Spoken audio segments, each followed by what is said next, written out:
Hi, in this video we're going to take a look at creating a scatter plot like the one that we have pictured here, along with a trend line, which is the dotted line right here, and we'll also look at how we calculate the correlation coefficient. Now the data for this example comes from the ice cream data set right here, and we have that loaded into Excel. So right here's the data set for the ice cream sales. This is the temperature in degrees Celsius, and this is the amount of sales that the ice cream shop recorded. So to create a scatter plot is pretty simple. All we have to do is highlight both sets of data like this, both columns of data. Now you want to make sure the x-axis data is going to be the data set, that column on the left, and the y-axis data is going to be the column on the right. So you know when you plot a point on the Cartesian plane, you usually do it as x comma y, like that. So the x comes first, the y comes second.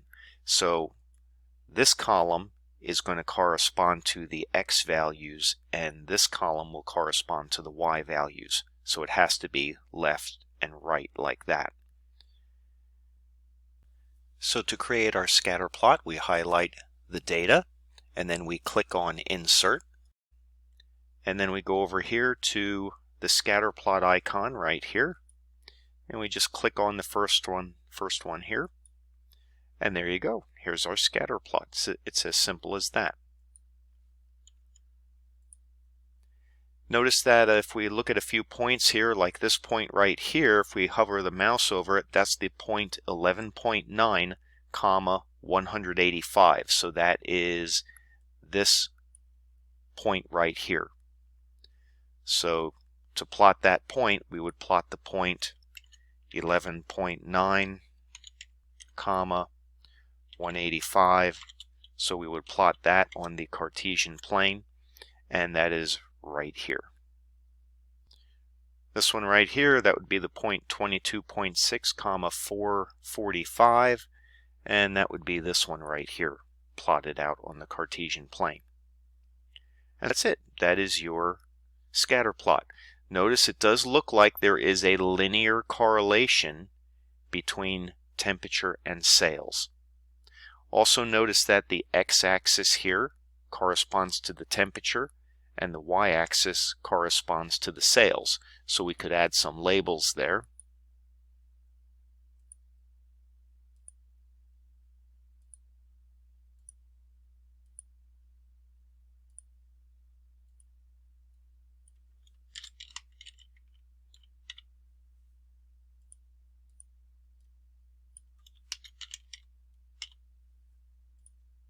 And there you go. Now to add that best fitting trend line through the data points, what you can do is right click on any point, go down to Add Trend Line and click on it, and you see this sidebar appears. Now you can add different types of best fitting trend lines. In this case we're going to add a linear trend line. So you see we have the word linear selected right here. There are other types of trend lines you can add depending on the problem. You can add exponential, logarithmic, polynomial, power, moving average trend lines. It depends on the problem which one would be appropriate. So we just want to add a linear trend line, so make sure that the word linear is clicked. We want to display the equation on the chart. And then we'll also display the r² value. Now, unfortunately, there's not an option for displaying the r value. What Excel does is it displays the r² value, but we can still calculate the r value. We just have to type it into a cell in the spreadsheet somewhere. So we'll do that in a second. So just click on Display r² value, and right here is all of our information. So this is our best fitting trend line right here. And right there it displays it as that dashed line. So remember, the y corresponds to the sales and the x corresponds to your temperature. So if we wanted to know or predict what would our sales be on a 28°C day, we would plug 28 in for that X. So our prediction would be that our sales for a 28° temperature day,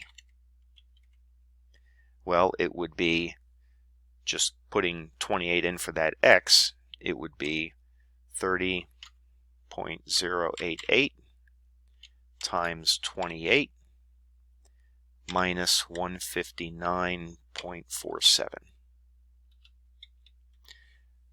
So our prediction would be that on a 28°C day, we would have sales of about $683. Now, to calculate the actual R value, remember Excel only gave us the R squared value right here. So if we want to actually calculate the correlation coefficient R, not the R squared value, just pick a cell somewhere and type in equals CORREL. So you see that comes up. We can hit tab. Now it's asking us for two arrays, which are the cell locations of the X and Y data values. So the first one is going to be what's in the first column here. So we just highlight the X values, and then we go comma, and then the second array are going to be our Y values right here. Highlight those, close off the parenthesis, hit enter, and there you go. Our correlation coefficient is 0.96. And if we square that, we should get the 0.9168 value right here. So if we go equals, let's see, that's in cell B18, square that, and yes, we do get 0.9168, which is what Excel had calculated for us previously.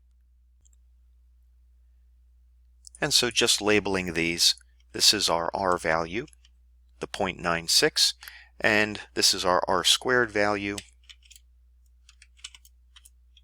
0.9168. And that concludes this video on how to construct a scatter plot, calculate a best fitting linear trend line, and calculate a correlation coefficient.